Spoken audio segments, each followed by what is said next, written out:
I just like that it sank. It's just so dumb. Because all I can picture is them dropping it into the water and just sinking like a fucking stone. I don't think we're getting that back. So Faraway Lucas and lovely audience at home, same question. What is your favourite portrayal of Santa from fiction? Karl, it's February. Why are we talking about Santa? It's pretty safe to say that if you haven't watched the original Miracle on 34th Street or its 1994 remake, you missed out on a huge cultural touchstone that taught countless children the meaning of Christmas and also introduced them to how dope Richard Attenborough's beard is.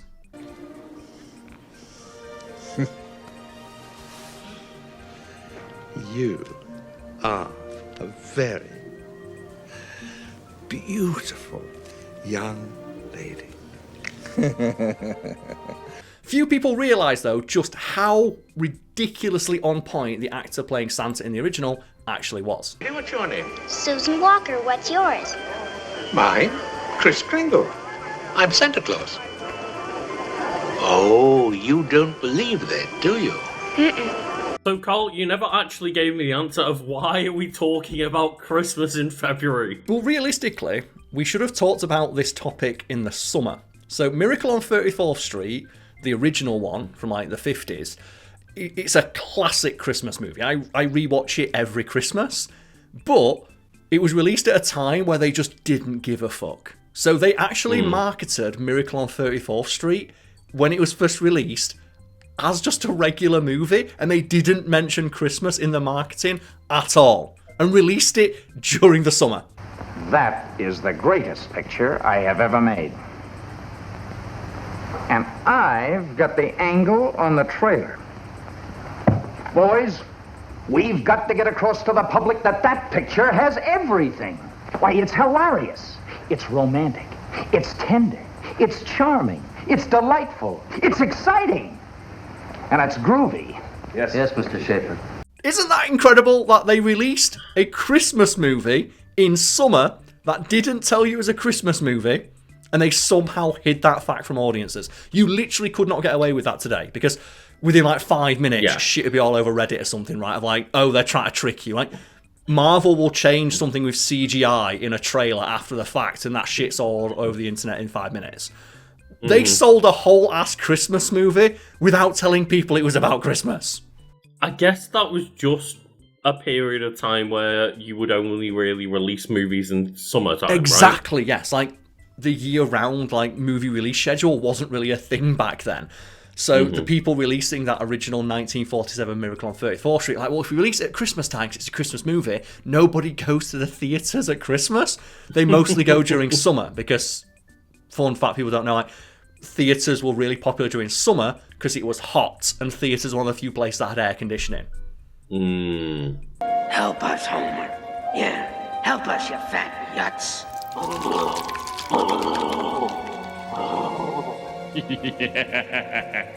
And then you had the summer blockbuster boom around the 70s and 80s with the release of things like Jaws and E.T., where the idea of the summer blockbuster as a thing was firmly established. And I'm just going to mention this because I think it's a really interesting story. There's an interview I read with Steven Spielberg in Empire, where it's asking him of like, what made you want to make movies? And Steven Spielberg talks about how when he went to the theatre to watch a showing of Lawrence of Arabia, and he talks about how he sat there in complete silence in this like dusty old theatre watching the trek across the desert scene.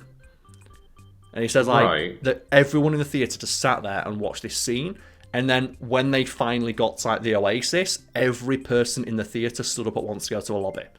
Because the act of watching the actors trek across the desert had made everyone watching thirsty. Let's all go to the lobby. Let's all go to the lobby. Let's all go to the lobby to get ourselves a treat. And that was the moment for him where he realised that's the power movies have over people. I want to make them. It's also kind of insane that Jaws was like almost one singular film to change the landscape of the theatre-going experience. It is impossible to understate how important Jaws was to cinema as a thing, as a concept, because that was like the thing. Everyone always points to Star Wars. No, it was fucking Jaws. Like, Jaws is the reason we have summer blockbusters as a thing, because it like dominated theatres for like a year upon its release. It's crazy, and I still think Jaws is one of the best cinematic experiences I've ever had. Like, you know, like every now and again, you have like theatres do like old showings of movies. So you've done Jaws in a cinema? I've done Jaws in one of the absolute greatest theatre-going experiences I've ever had, and that's like me knowing where all of the jump scares are. I can't imagine what it was like on release. I don't know, I'm still pretty wheezy from the movie. It's really realistic, it's really crazy. I think it might make you look around a little next time you hit the water? A little bit, for dolphins, anything, I don't know. Okay. People must have gone fucking apeshit. Well, fun fact, Karl, I have never seen Jaws, ever. How have you never seen Jaws? I know, It's Jaws! I am aware, but I've never actually sat down and watched Jaws. I know of scenes of Jaws, but I've never watched the movie full. The scenes are too iconic, right? Everyone knows about like the little fat kid on the raft getting his ass beat by the shark. The like, we're gonna need a bigger boat. So if you ever see Jaws in a cinema, let's make it a night. Okay. And I will, watch Jaws with you in a cinema, and that will be my first ever live viewing of Jaws. Yeah, and I've watched it multiple times, and I said in the theatre, even though I and everybody watching that film we know to like the second where the jump scares and like, the shark popping out moments are. And they still got us, which is a testament to how masterful Spielberg's direction is.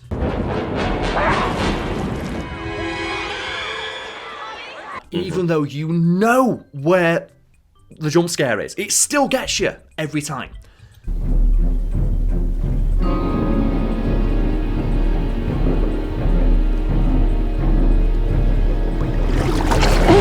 Because there's always just that beat longer than you think was going to be. Yeah. And I'm not going to spoil it too much for you, Lucas, but you're aware of like we're going to need a bigger boat, right? Of course, yeah. And supposedly that was the biggest jump scare in the initial cut of Jaws. The moment where the shark comes out of the water and bro just like shits himself. It's like, slow ahead. I can go slow ahead. Come on down and chum some of this shit. Foot was that. And Spielberg talked about how when he watched like early screenings of the film, popcorn flew up into the air and people jumped, but not high enough for his liking. So he got some money. I think he funded it himself, and in his own pool in his backyard, filmed another scene. And it's the scene where like a dead body pops out while they're investigating like the wreckage of a boat. And Spielberg put that scene in, funded it himself, filmed it in a pool. I'm not sure if it was in his backyard or not, but it was in a pool with like tarp over it to make it like a lake. And he said that when we did another screening with that scene put in, the popcorn hit the ceiling, and that's when I knew I had a good film.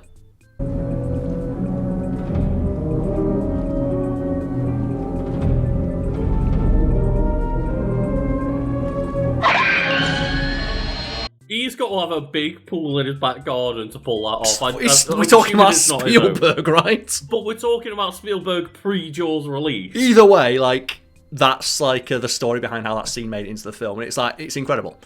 And I've written an entire script, like, in the past, that today I found out, I think, about how most of what made Jaws was just complete fluke. And just experts, masters of the craft, reacting to those flukes and rolling with them. For example, one of the most iconic shots in the film is like a shark completely flipping the fuck out and tearing apart a shark cage.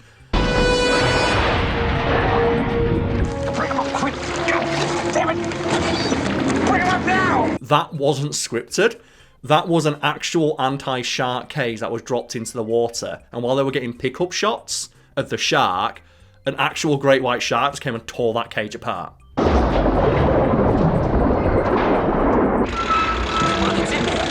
And Spielberg was, of course, like, well, we have to use that shot. But the editor pointed out, like, well, it raised a continuity issue because in that shot, the guy isn't in the cage. Like, we were just setting up the camera when we were getting this shot, and the shark's happened to flip the fuck out.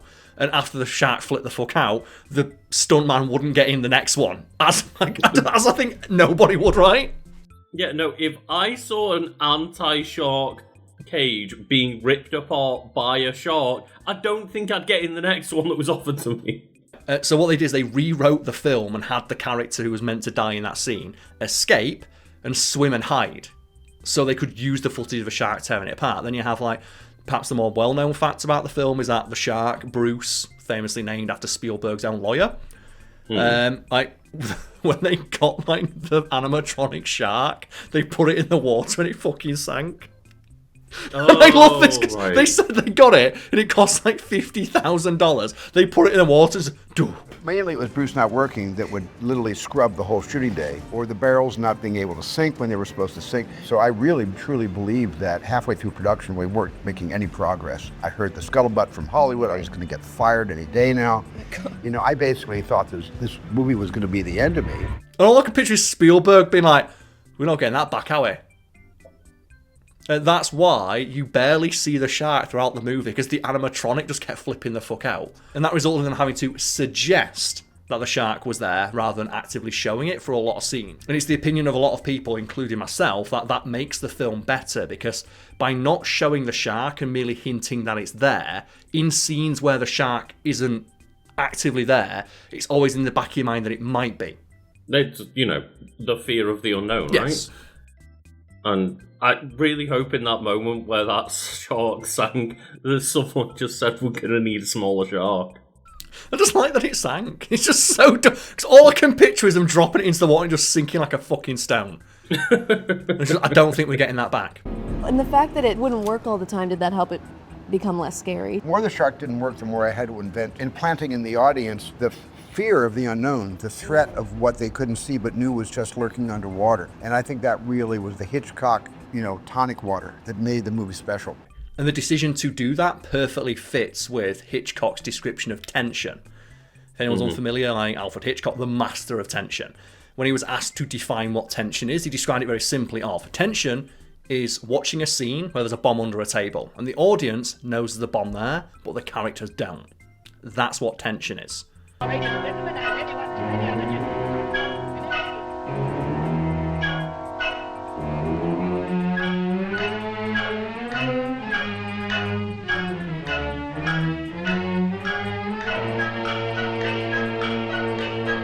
It's the same for Jaws, where we, the audience, know there's a shark in the water, but the characters in the water don't. And as a result, you are always tense watching those scenes. One of the most tense scenes in Jaws that I am familiar with, at least, is the, you know, the dun-dun, dun-dun, and, like, you don't need a shark for that. That itself as well was also like an accident, because John Williams, when he presented that to like producers, they laughed and said, "Where's the real soundtrack?" And Spielberg's like, "Well, this is John Williams. I trust him. Let's rather than telling him to go make something else, let's layer it over the footage we've shot and see how audiences react." And audiences are terrified. Now, though, just those two notes, two simple notes, as you said, like dun dun dun, a shorthand for terror or impending threat.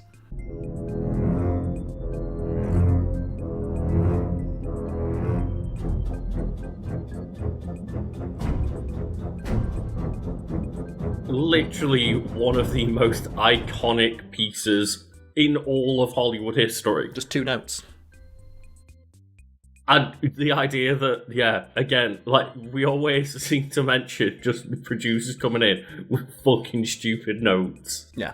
There's so many examples of that, and we've kind of gone off on one. Would you expect it in a fact theme video when we talked about Jaws for longer than we've talked about Miracle on 34th Street? So let's bring it back now to the original 1947 release of that film, which, as mentioned, was a summer blockbuster before summer blockbusters were a thing, because the studio didn't want to tell people it was about Christmas. But for those of you who haven't watched the film, have you seen the film, Lucas? Are you familiar with my pop culture osmosis?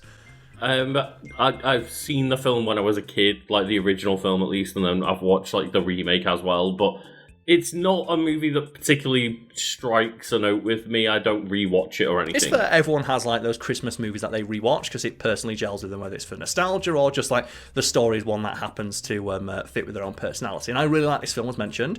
And the basic plot is there's a guy called Kris Kringle, I'm not making that up, who applies to be a mall Santa.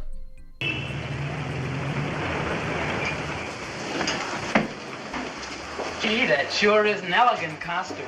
Yes, I've had it for years. And Kris Kringle uses his kindly old man charm to convince a little girl that Santa is real and rekindles her Christmas spirit. You're just a nice old man with whiskers, like my mother said, and I shouldn't have believed you. I was wrong when I told you that, Susie. You must believe in Mr. Kringle and keep right on doing it. You must have faith in him. And it's a very common trend in Christmas movies, right, of like a person just not believing. Yeah, and I think that's like, you know, a really strong thing within many Christmas films, and yeah, it is done well in Miracle on 34th Street, but yeah.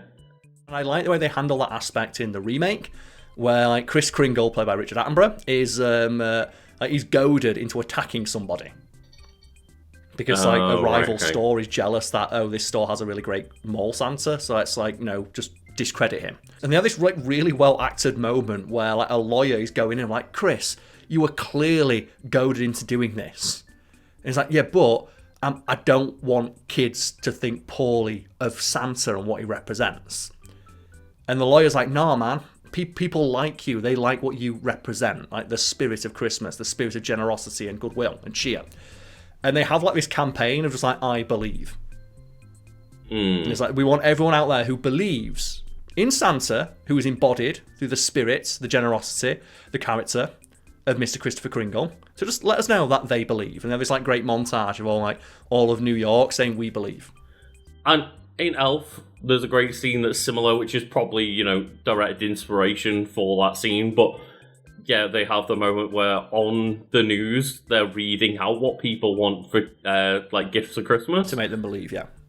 I'm Charlotte Denon, New York 1. Charlotte Denon wants a Tiffany engagement ring and for her boyfriend to stop dragging his feet and commit already. Oh! In the 1947 version of Miracle on 34th Street, Kris Kringle is played by one Edmund Gwenn. And the film ends with his character, Kris Kringle, who the film establishes fully believes himself to be a fictional entity who breaks into people's home each and every year, being allowed to continue being Santa and being near children because he sort of looks like Santa. Or the Post Office Department, a branch of the federal government, recognizes this man, Kris Kringle, to be the one and only Santa Claus.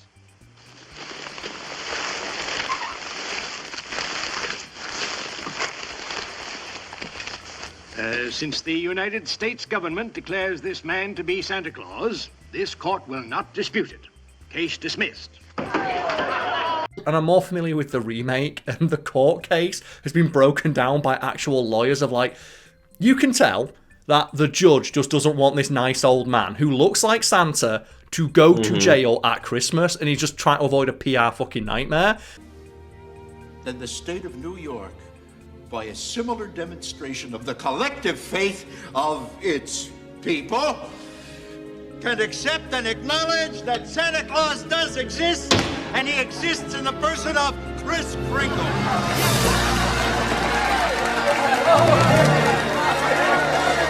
But the actual like decision he makes is a constitutional fucking nightmare, because he like gives the guy permission to effectively be Santa. Like, he's effectively empowering this one man to break into people's homes each and every year if he wants to. And then, of course, like, obviously the way that the law works, at least, you know, as far as I'm aware, then you set a precedent. Precedent, yes. And that means that potentially that sets up other Santa-looking people to be able to do that. Yeah, like, realistically, the end of Miracle on 34th Street, or at least like the remake version, which I'm more familiar with, would be a bunch of other crazy people being like, well, I'm Jesus Christ. There's precedent for a guy being Santa. I'm Jesus Christ. I'm the Easter Bunny. I'm the Tooth Fairy. Give me your kid's teeth. I want to see the person that gets away with blacking being the Easter Bunny, though. It's like, I'm the Easter Bunny. Give me your fucking eggs. Monica, can I talk to you for a second? And the reason why I'm bringing this up, Luke, is because for the entirety of the production of the 1947 version of the movie, the actress who starred alongside Gwen, one Natalie Wood, actually thought he was Santa. Oh, right, okay. So this is why this is fascinating. So the plot is, Edmund Gwenn is playing a guy who thinks he's Santa, Would you please tell her that you're not really Santa Claus?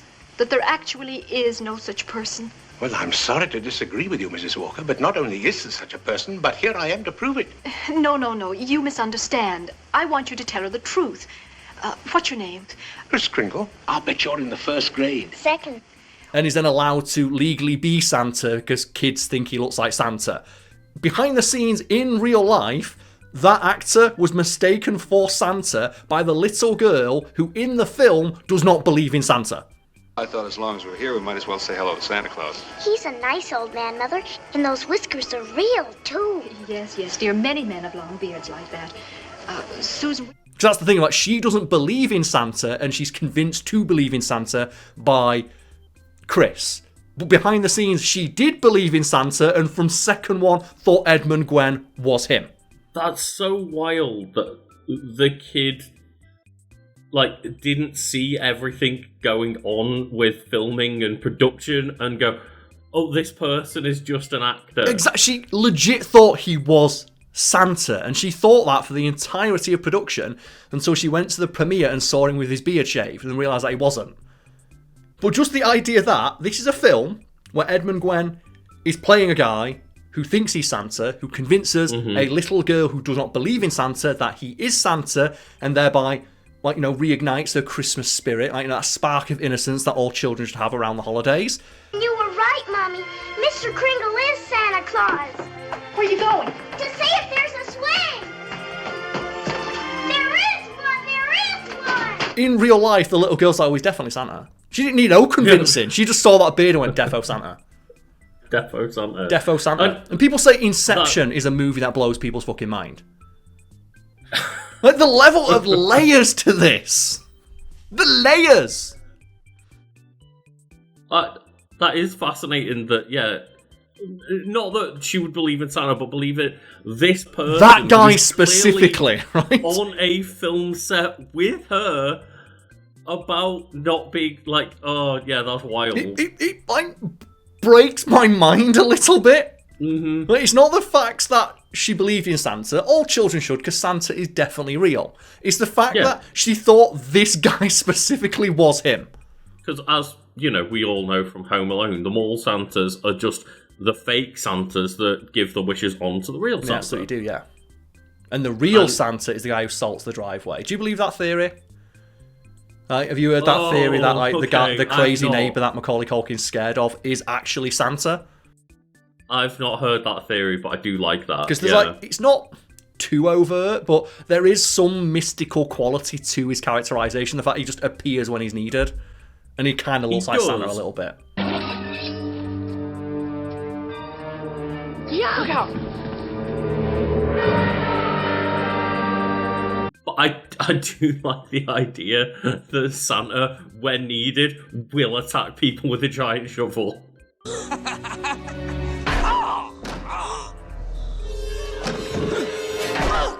And if people aren't familiar with what I'm talking about here, there is like a fan theory that I'm inclined to believe after my most recent rewatch of Home Alone, is that Home Alone is set in a universe where magic is real.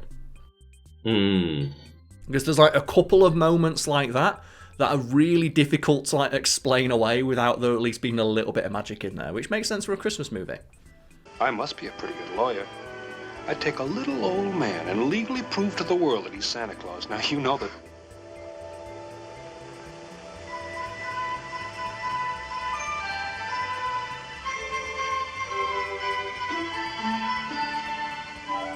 Oh, no, it can't be.